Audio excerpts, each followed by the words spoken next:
Okay, our Coors Light pole setter for Sunday's 14th annual Ford EcoBoost 400 here at Homestead Miami Speedway is Joey Logano. And Joey drives the number 20 Home Depot RedBeacon.com Toyota this weekend for Joe Gibbs Racing. And Joey went out there, one of the last cars, got the pole, going to be up front. Got to feel good about that as we wind down the season. Yeah, for sure. To go out there in our final race with JGR and, go out there and get a pole for those guys. They deserve it. All those guys back at the shop, working with them since I was, 15 years old. So it's really neat to get them a pole here at Homestead. Jason and all the guys on the RedBeacon.com car did a very good job today in practice, getting in the car where it needed to be. And then the tough part is, knowing what the car is going to do when the sun goes down and make sure the car still got that speed. So they gave me the car I needed to do what I had to do, and I did what I had to do, and we got the pole. So everything went as planned today. Very good. We'll take questions now for Joey. If you have one, raise your hand. Let's start right here on the front with Reed. Reed Smith with NASCAR Wire Service. Joey, when did it sort of hit you that this was the last race with JGR, and what have the emotions been like?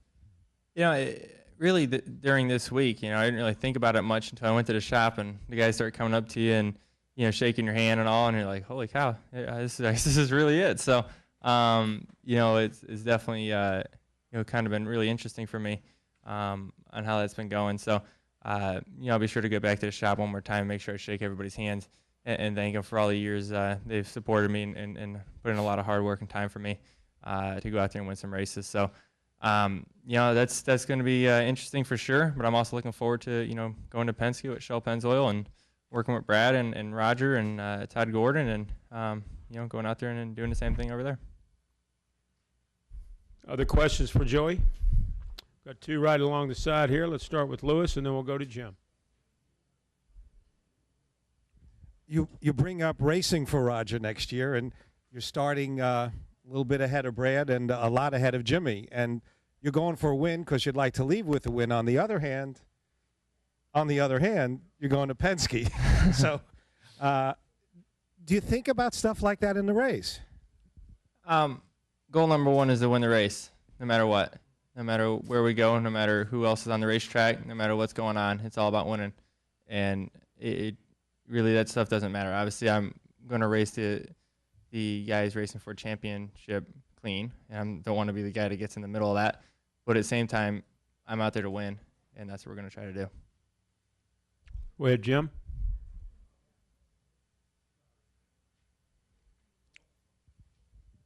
Jim Utter, Charlotte Observer.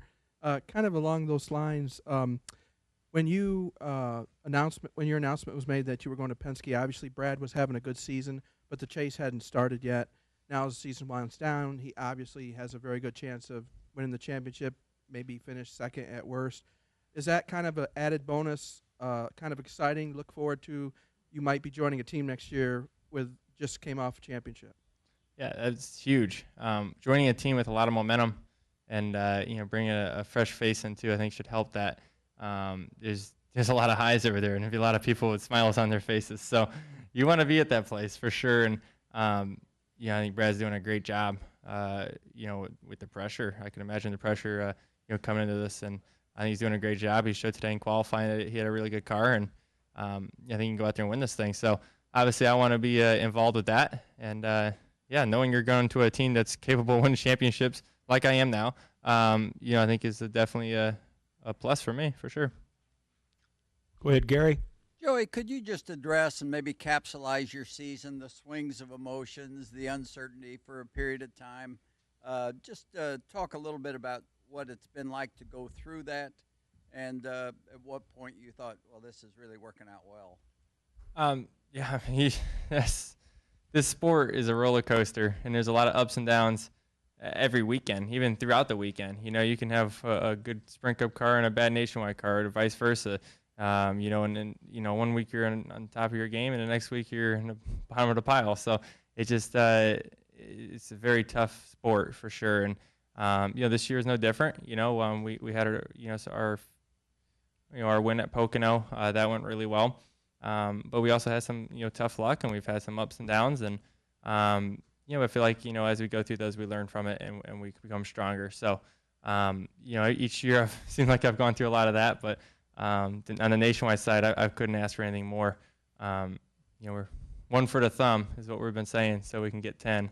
So that's what we're going to try to do tomorrow night. Go ahead, David. Yeah, David Newton, ESPN.com. Joey, you had some rather strong words for Jeff and Twitter after the race last week. He said you guys talked and it didn't go all that great. Can you talk about that and how that impacted you and what happened last week? Yeah, well, obviously I was frustrated about the situation for me. And, I reached out for an apology and I didn't get one and got hung up on. So, obviously I was a little frustrated about that, but he did text me. And I'm sure we'll meet up at some point during this week. Yeah, I mean, everything besides that, it's really just between Jeff and I. We're going to be able to go out there and figure it out ourselves. We're big boys, and we can do it. Other questions? All right, Joey, congratulations on a super effort here at the qualifying, and good luck on Sunday. Good luck tomorrow, too. Thank you, guys. I appreciate it. Thank you.